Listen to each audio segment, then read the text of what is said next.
rock and roll. Let's make it happen. Let's do the last three processes in cost management. Estimate cost, determine budget, and of course, what is always last? Control cost. Perfect. Okay, very good. Here we're developing an approximation because look at the process name. It's estimate cost. So much in project management sounds, it's the language. It sounds like, oh, new terms. What does that mean? Foreign definition. No, think about the words. An approximation to determine the monetary resources. Okay, that's estimate costs, and you know that. So this is really a quantitative estimate, putting numbers to paper now. And so this is going to help us as project managers do the one thing we do.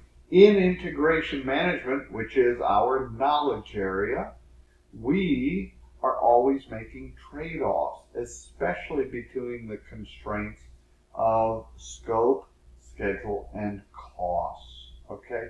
As those are all related to risk in your project, okay? What are some of the trade-offs you could make?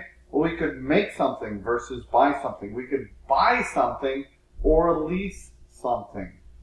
Or we could even share resources. It's been known to happen. Okay. So it has inputs, tools, techniques, and outputs like every other process. Inputs, it's exactly the same as the last process and exactly the same as plan schedule management, is plan cost management. It's the project plan, the documents, EEFs and OPs. Well, not exactly the same. The last plan cost estimates, plan schedule management, plan cost management, those had actually project charter. But it's so close, you can see it, you can taste it, you know it's real. Me too. I'm glad we have that in common. So in the project plan, I want you to think about what process I'm in. Estimate cost. So certainly costs would be, or cost management would be part of it. The when I think of the project plan, the quality management, because quality costs money too. And the scope baseline. I'm building these costs to meet the scope of the project. And of course, we know the scope baseline has three parts. The scope statement, the WBS, and the WBS dictionary that always goes with it. Okay? And there are some examples of project documents. Now, tools.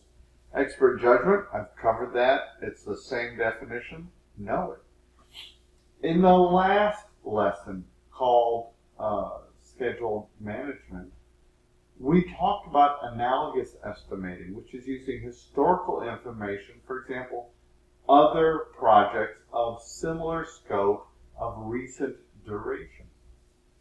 Parametric estimating, we said, was look at the parameters, which is the historical data or other variables in some sort of linear or scalable way. Like in a house, the cost is a price per square foot, gives you an estimate. Before, the estimate was in time, now it's in cost or dollars. Okay? And this sort of historical data is it's called a heuristic. That's a French term, I believe. And it just simply means, for our purposes, a rule of thumb. What's the rule of thumb? That this house type is $140 per square foot. When in reality, your home might be $160 square foot by the time you add pillars and upgraded countertops and extra room over the garage. Okay? Bottom-up estimating, it is very accurate, and you're doing it up through activities, through the work breakdown structure, using the control accounts. There was three-point estimating, and there were really two types. There was, you could answer this many different ways. You could say 3-point and PERT. You could say traditional and beta. Remember, they go by different names. You could call one more liberal and one more conservative. Not in any political sense, but just in sense of risk management. In terms of risk, one is more conservative. And then there's, of course, the PIMS we've talked about, the Project Management Information System. data analysis, which includes your reserves, cost of quality. Remember, I said look up at the inputs, project plan, quality management. Oh, see, and here it is as a tool. The cost of quality. Quality costs money, but it actually returns more than it costs. And we'll talk about that in quality. And then you'll look at alternatives. And then, of course, we're back to decision making, such as voting. Now, my outputs. I have a couple of outputs, but there are two really big ones. Oh my gosh. Cost estimates, right? That's what I'm asking. Look at the process name, estimate costs. My output, cost estimates. Estimates, that makes sense. And the other is the basis of the estimates, just like the basis of the estimates in the project schedule. It's what is my justification? So if it's off, I'll know what assumptions I made. Okay? Now, when we're estimating costs, there are other considerations. So I want you to consider these types of estimates. There's rough order of magnitude, or ROM. This is often done during initiating. The Project Management Guide, Body of Knowledge, says that this has a range of minus 25% to plus 75%. It's our duty to make sure that our bosses are aware of this, even if they're PMP certified, even if they've been around projects for a long time, they may have long forgotten. The next term is budget estimate, which says your project is minus 10% to plus 25%. And then finally, a definitive estimate is defined in the PMBOK guide as minus 5% to plus 10% accuracy. It goes from least accurate to most accurate. Those I would know by heart for the exam, as I would much of this. Okay? All right. So now the process then is determine budget. Now that I've planned cost management and estimated costs, those processes are complete. Now I'm ready to, finally determine my budget. And look what's at the bottom in the output. Hot dog, my cost baseline. I'm so happy. Okay, so here we're aggregating costs to establish this baseline, which is by definition the approved time-phased budget. It's time-phased because you could say the entire budget, which is end-to-end, beginning to end of the project, or you could say in the first quarter, second quarter, first half, third quarter, etc. Time-phased, okay? You'll also include contingency reserves. We already talked about those, contingency and management reserves in schedule management. They're exactly the same here, except in schedule management, it's about time. Here, it's about money, okay? That's spent in your project. So my inputs, tools, and outputs never change. Those headers for processes. I have my project plan, my documents, but now you see my documents are taking a different flavor. The basis of the estimates, which is an output of my last process, is an input here. My cost estimates, which was an output of my last process, is an input here is in under project documents. My project schedule, which was an output of developed schedule prior. So if you're looking on page 25 and looking in the planning column, you will see under determine budget above you, you have these processes, and if you think of the outputs, you're gleaning the inputs to this process. Business documents we haven't talked about in a while, but the business case and the benefits management plan all relate to your charter, which then relate to the budget. They're giving you guidance and agreements or contracts. Now my tools, okay, expert judgment, we've talked about that at length.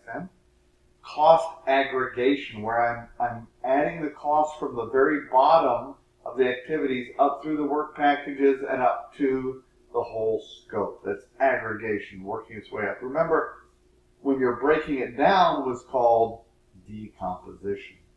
Then I'm going to do some data analysis, including my reserve analysis, which is addressing risks. Contingency reserves and management reserves are both addressing risks.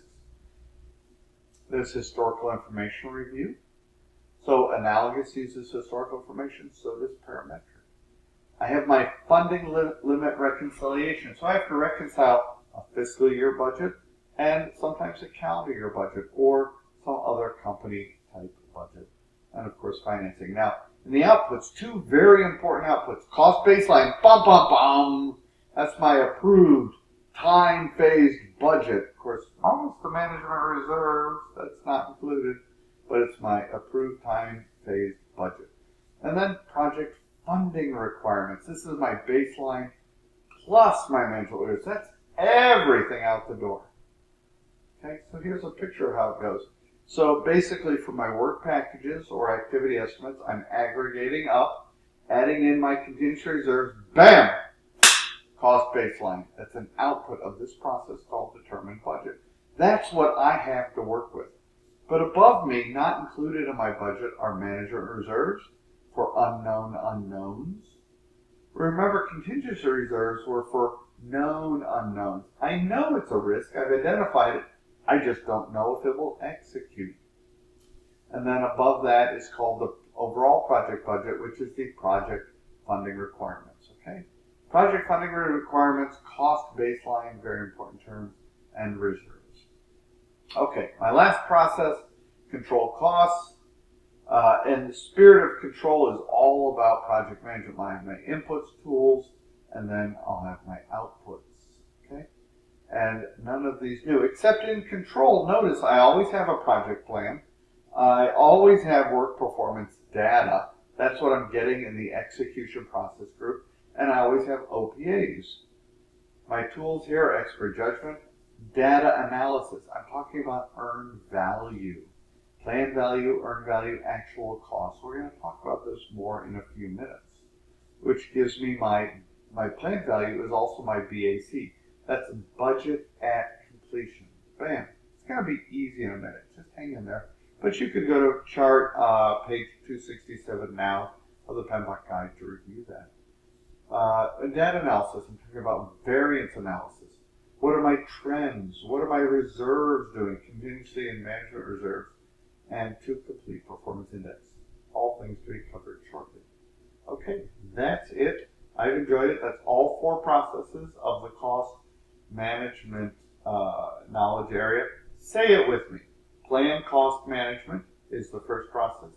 The second is estimate cost. The third is determine budget. And the fourth is control costs. Okay, you got it. You're on your way. Let's take a break.